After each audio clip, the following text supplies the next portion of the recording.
Oi, Tainá, boa tarde mais uma vez a todos que nos acompanham. Estou mais especificamente no lugar onde o presidente Lula está hospedado, mas dessa vez ele está hospedado na casa de Sérgio Danesi, que é o representante permanente do Brasil na ONU. Ele e a primeira-dama, Janja da Silva, que inclusive, Tainá, só para contar uma curiosidade muito rápida, ela saiu para comprar cinto e 3 pares de meia para o presidente Lula, que não trouxe o cinto, e ele inclusive ela inclusive contou, a assessora dela, que ele teve que usar o cinto de um segurança próximo a ele para que ele fizesse uma entrevista com uma rede americana, a PBS, mais cedo, porque ele estava sem cinto. Então ela saiu para fazer essa compra rapidamente na Jill Krill e voltou. Foi uma compra ali de um valor baixo, de $118, todos esses itens que o presidente não colocou na mala. Uma repórter inclusive perguntou: mas não dá para confiar em homem, né? E ela falou assim: dá sim, no meu homem dá para confiar. Então, um bastidor curioso aqui também dessa movimentação por aqui. Janja, que inclusive saiu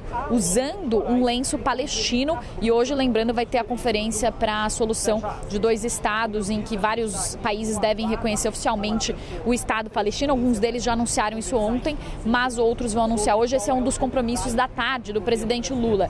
Ele que hoje de manhã deu essa entrevista, então, à PBS, que é uma das principais emissoras de TV aberta aqui dos Estados Unidos, se encontrou com o CEO do TikTok, Xochitl. Ainda não há informações sobre o que eles conversaram, mas foi um encontro de cerca de 1 hora, e isso logo depois que diversos detalhes saíram também do acordo da China com os Estados Unidos sobre o TikTok, para que o TikTok passe a ser controlado pela Oracle.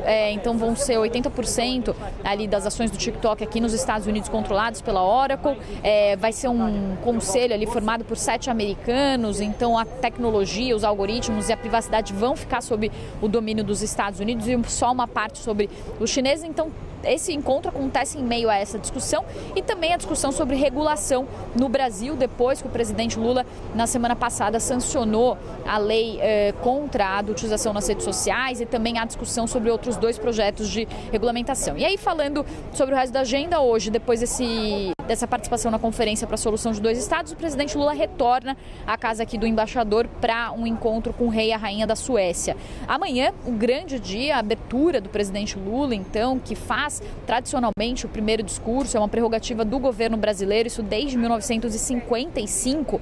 E aí, Tainá, as apurações que eu fiz aqui nos últimos dias são que o presidente Lula vai defender a soberania nacional, ainda mais agora, depois dessas sanções. Então havia uma perspectiva de que, se houvesse sanções anunciadas e havia um temor de que isso pudesse acontecer, o presidente Lula poderia, sim, aumentar o tom do seu discurso amanhã na Assembleia Nacional nessa parte específica sobre a soberania, e o resto serão pautas tradicionais da política externa, como defesa do multilateralismo, cooperação para resolver os grandes desafios atuais, como, por exemplo, conflito na Ucrânia, conflito em Gaza, o protagonismo do Brasil na agenda ambiental, destacando a presença e a sede do Brasil da COP30 em novembro. Então, esses são assuntos tradicionais, mas o que os assessores do presidente, o Itamaraty, falam nos bastidores é que a grande novidade é justamente essa parte do discurso que vai falar sobre a soberania, e especificamente o presidente Lula deve falar que esse é um conceito consagrado para qualquer país no direito internacional, que é a não intervenção de outro país nos assuntos internos